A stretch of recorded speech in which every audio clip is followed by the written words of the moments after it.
Aleluia. O Evangelho do Senhor Jesus, escrito por Mateus, capítulo 14, a partir do versículo 22. Evangelho do Senhor Jesus, escrito por Mateus, capítulo 14, a partir do versículo 22. Diz assim a palavra do Senhor.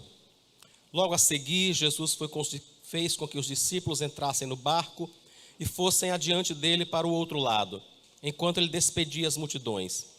E tendo despedido as multidões, ele subiu ao monte a fim de orar sozinho. Ao cair da tarde, lá estava ele, só. Entretanto, o barco já estava longe, a uma boa distância da terra, açoitado pelas ondas, porque o vento era contrário. De madrugada, Jesus foi até onde eles estavam, andando sobre o mar. Os discípulos, porém, vendo-o andar sobre o mar, ficaram apavorados e gritaram: é um fantasma. E tomados de medo, gritaram. Mas Jesus imediatamente lhes disse: coragem, sou eu, não tenham medo. Então Pedro disse: se é o Senhor mesmo, mande que eu vá até aí andando sobre as águas. Jesus disse: venha. E Pedro, descendo do barco, andou sobre as águas e foi até Jesus. Reparando, porém, na força do vento, teve medo e, começando a afundar, gritou: salva-me, Senhor. E prontamente Jesus, estendendo a mão, o segurou e disse: homem de pequena fé, por que você duvidou? Subindo ambos para o barco, o vento cessou. E os que estavam no barco o adoravam, dizendo: verdadeiramente, o Senhor é o Filho de Deus. Amém. Os discípulos e o Senhor Jesus, irmãos, tinham uma vida muito intensa de pregação, curando pessoas, evangelizando, andando em tudo que é aldeia, em tudo que é cidade. Houve um determinado momento que a família de Jesus se reuniu em casa e saiu de casa para buscá-lo onde ele estava, dizendo que ele estava doido. Imaginem, sério, ele ficou maluco, ele está fanático, ele nem come, ele não para nem para comer. Então o ritmo dele, dos discípulos, era muito grande. Ele então resolve com os discípulos dar uma parada, passar um tempo. Eles pegam um barco, vão atravessar para descansar um pouco do outro lado. Só que quando eles chegam do outro lado, já tinha uma multidão esperando. E o que é que Jesus faz? Fica com eles, passa o dia todo com aquela multidão, curando, ensinando, pregando. Quando está chegando no final da tarde, e eu fico pensando na expectativa dos discípulos, né? Tá certo, e aí, a gente vai descansar que hora? A gente vai dar uma paradinha que hora? Chega no final da tarde, Jesus olha para os discípulos e diz assim: olha, eu vou demorar um pouquinho aqui com a multidão ainda. Faça o seguinte, pegue o barco e voltem. Voltem, pegue o barco e pode voltar, que depois eu vou passar um tempo aqui para despedir a multidão ainda. E eles fazem isso, eles entram no barco, até porque, como o texto diz aí, Jesus fez com que os discípulos entrassem no barco, está no versículo 22, né? Na outra tradução que a gente usava, a Revista e Atualizada, dizia que Jesus compeliu os discípulos a entrar no barco. Então, na realidade, ele estava determinando mesmo. Ele não estava dizendo assim: o que é que vocês acham de entrar no barco e voltar para casa? Ele não estava fazendo isso, não. Ele estava dizendo assim: podem entrar, sigam na frente, que eu vou continuar aqui despedindo a multidão. E acontece assim, só que depois de despedir a multidão, irmãos, ele resolve ter um tempo de oração. Ele vai para um lugar um pouco mais elevado e fica lá orando. E ele ora a noite toda. Ele passa simplesmente, praticamente a noite toda orando. Enquanto isso, os discípulos que já deveriam ter chegado em casa há muito tempo, quase não tinham saído do lugar. Estavam mais ou menos a meio caminho. Eles estavam muito longe de onde ainda queriam chegar, mas também distante de onde eles tinham partido. Então eles estavam no meio do caminho e no meio de uma tempestade muito grande. Eles estavam muito assustados, irmãos. E isso deveria dizer para a gente o quanto essa tempestade era complicada, porque eles eram homens acostumados ao mar. Eles estavam acostumados, aquela era a vida deles. Eles estavam acostumados com aquilo. E mesmo assim eles estavam muito assustados. Eles chegam a pensar que vão morrer mesmo. Quando eles pensavam que não podia piorar, agora um fantasma começa a caminhar na direção deles. Eles veem um homem caminhando na direção deles, e eles estão tão assustados que eles pensam, é um fantasma. Está aí no versículo 26. Talvez, irmãos, eles tenham pensado assim, porque estivessem, com toda certeza, achando que iam morrer. Eles estavam pensando, nós vamos morrer, e com talvez um espírito tenha vindo buscar a gente. A gente não vai conseguir sair daqui de onde a gente está, e talvez um espírito tenha vindo aqui nos buscar.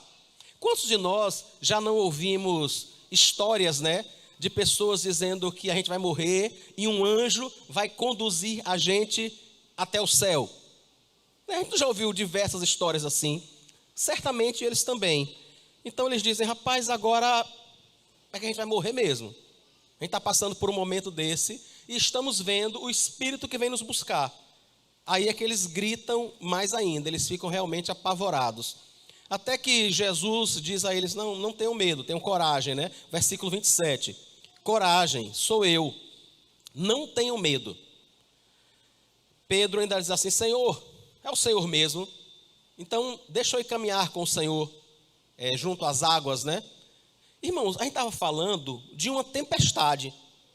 E o interessante, o quanto Pedro é cheio de fé, ou é impulsivo, ou é imprudente, ou sei lá exatamente o que é que se poderia dizer. O negócio é que ele estava gritando com medo de morrer na tempestade. Agora ele está assustado, achando que um espírito está vindo levá-lo. Esse espírito diz, não, eu não sou um espírito, eu sou Jesus. Tá, então deixa eu caminhar na água com o Senhor. Imagina, que figura, E ele vai caminhar na água com Jesus, até que ele percebe, ele cai em si, Ele percebe o que aconteceu, o que é que ele tinha feito, começa a olhar para as ondas, para a tempestade, e diz, rapaz, onde foi que eu entrei? Onde é que eu me meti? E ele mais uma vez começa a ficar desesperado, porque diz o versículo 30, que ele começa a afundar, quando ele repara na força do vento, ele começa a afundar. Mais uma vez, irmãos, o Senhor está lá. Mais uma vez, é o Senhor quem está, ele grita, salva-me, Senhor. E diz o versículo 31, prontamente Jesus estendeu a mão e o segurou. Prontamente o Senhor estava lá. Os dois sobem ao barco, a tempestade cessa, para completamente, diz o versículo 32, Subindo ambos para o barco, o vento cessou.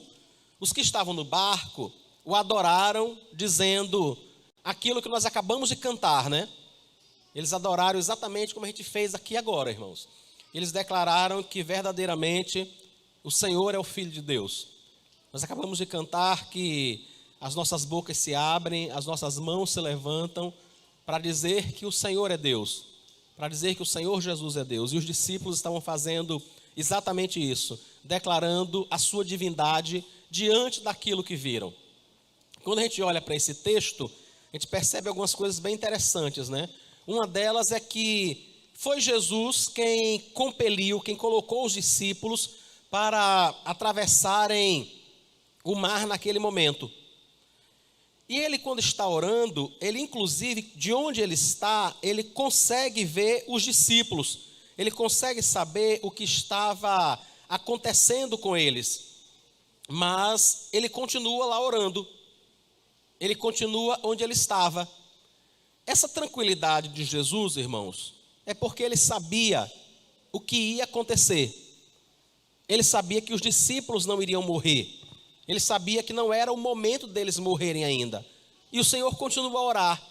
Talvez, irmãos, talvez, até para que Deus fortalecesse a fé deles. Talvez para que o Senhor os tranquilizasse em meio àquelas dificuldades. Mas depois de terminar de orar, ele simplesmente sai caminhando sobre essa mesma tempestade. A tempestade que tanto assusta os discípulos é o mesmo caminho que Jesus faz até eles. Não é interessante? A tempestade, na previsão deles, na perspectiva dos discípulos, é essa tempestade que vai acabar com eles, que vai matá-los, que vai tirá-los deste mundo. Mas é essa tempestade, o caminho de Cristo até eles. Eu estava lembrando agora há pouco de Naum 1:3, um versículo que eu cito muito e que tenho lembrado muito. O versículo diz assim: Deus tem o seu caminho na tormenta. Deus tem o seu caminho na tempestade. E eu acho que é exatamente isso que Jesus estava fazendo.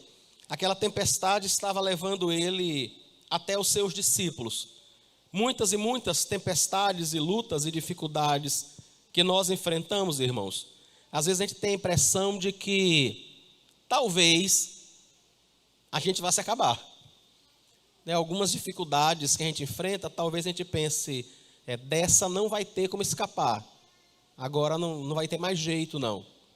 Mas eu queria lembrar aos irmãos que essas mesmas lutas que nos afligem tanto e que às vezes fazem a gente gritar realmente desesperado, como diz aqui o texto, é o caminho de Jesus até nós.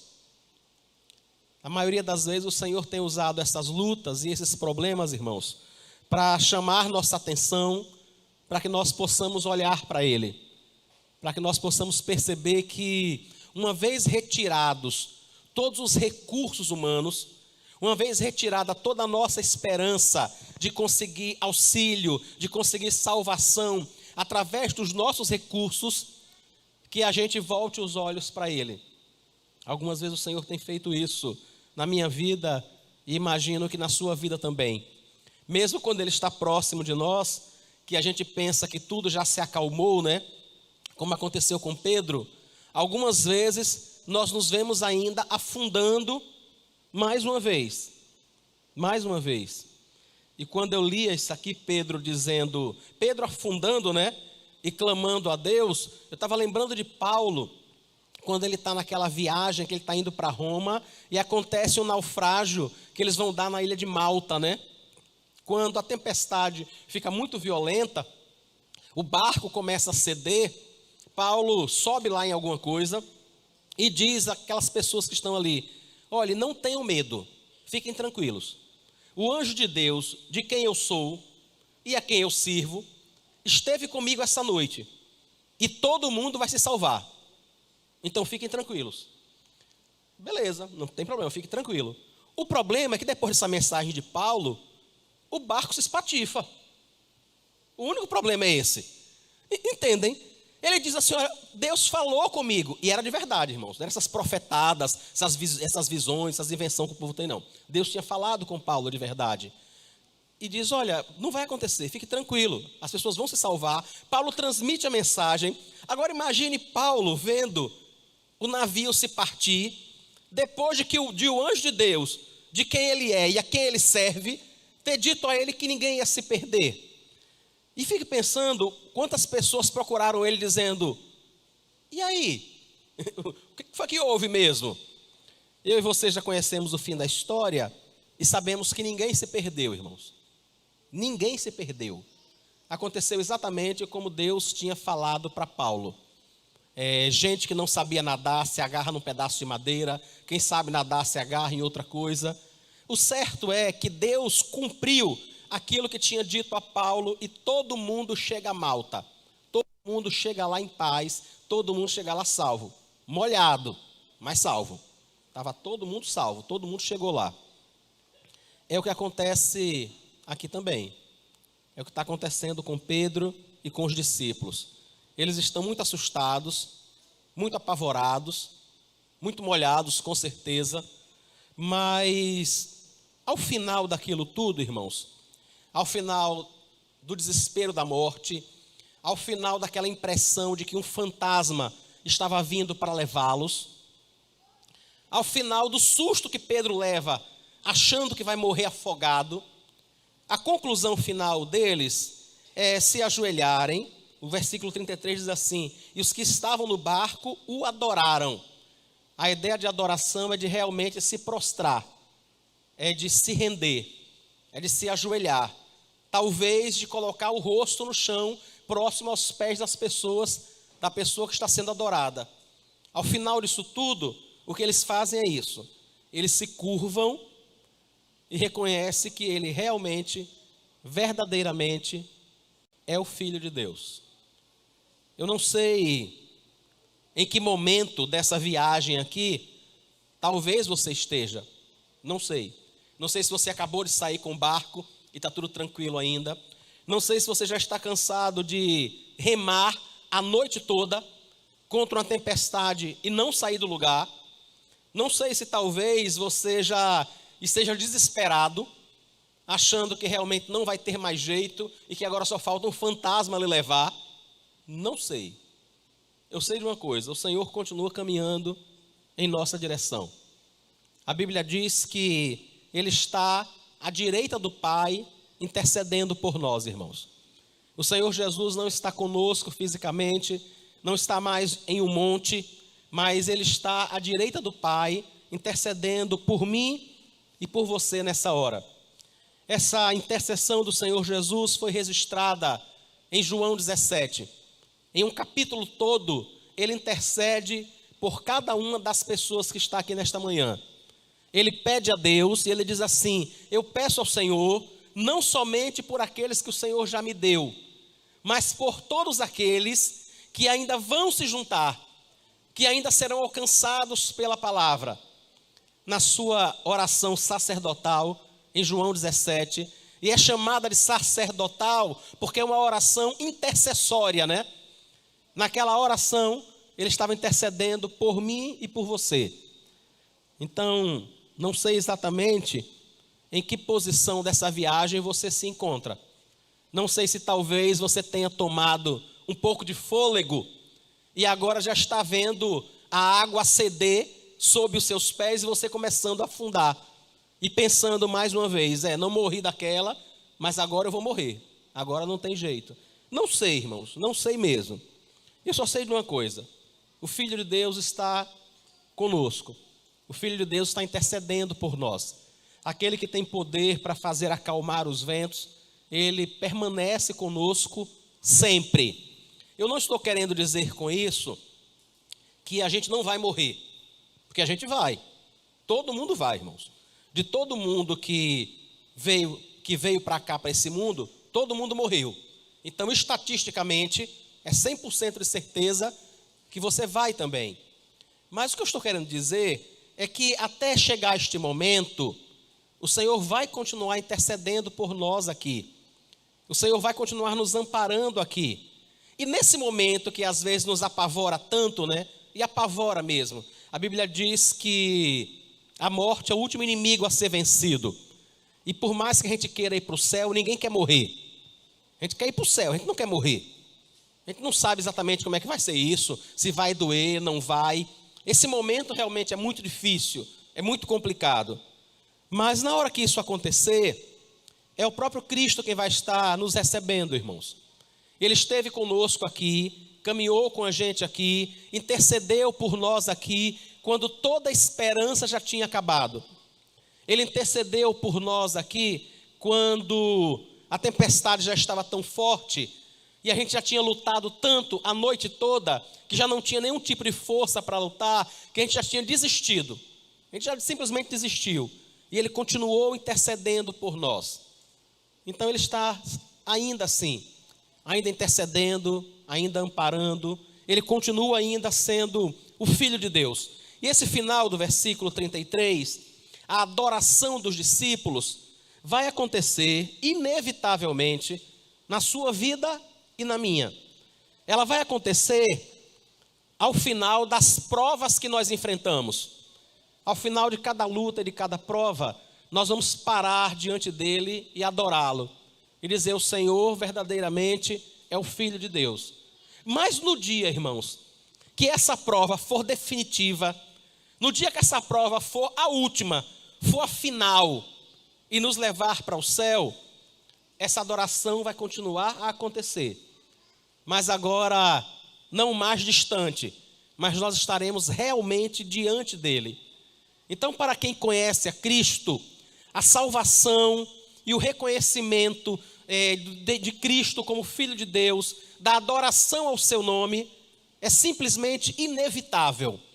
Nós vamos adorá-lo pela vitória aqui, ou nós vamos adorá-lo fisicamente, nós vamos adorá-lo presencialmente, se a luta aqui findar a nossa vida, terminar a nossa jornada aqui. Nós estaremos diante dele. Vamos orar e agradecer ao Senhor. Senhor, nós pedimos perdão ao Senhor pelo nosso desespero. Pedimos perdão ao Senhor pela nossa falta de fé.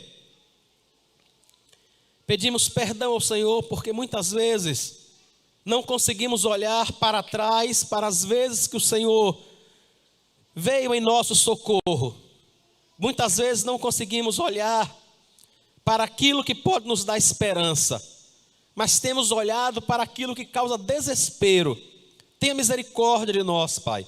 No nome de Jesus, orienta o nosso olhar, Pai, para que nós possamos olhar para aquilo que nos dá esperança, para que nós possamos relembrar, trazer à memória as muitas vezes que o Senhor nos salvou, as inúmeras vezes que o Senhor caminhou no meio da tempestade, enquanto nós gritávamos e o Senhor estendeu a mão para nós e nos salvou.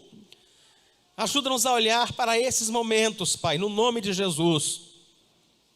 Até lá que o Senhor possa confortar o nosso coração, revigorar a nossa fé, que o Senhor possa nos conceder a Tua graça, que o Senhor possa derramar o Teu óleo sobre nós, para a glória do Teu nome e por Tua misericórdia.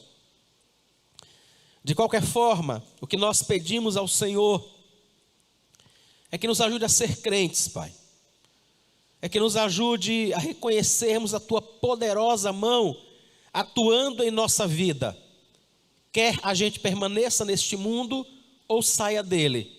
Ajuda-nos, Pai, para que nós possamos reconhecer ao Senhor e Te adorar, porque o Senhor é digno de toda a adoração. Nós oramos ao Senhor agradecidos, no nome de Jesus. Amém.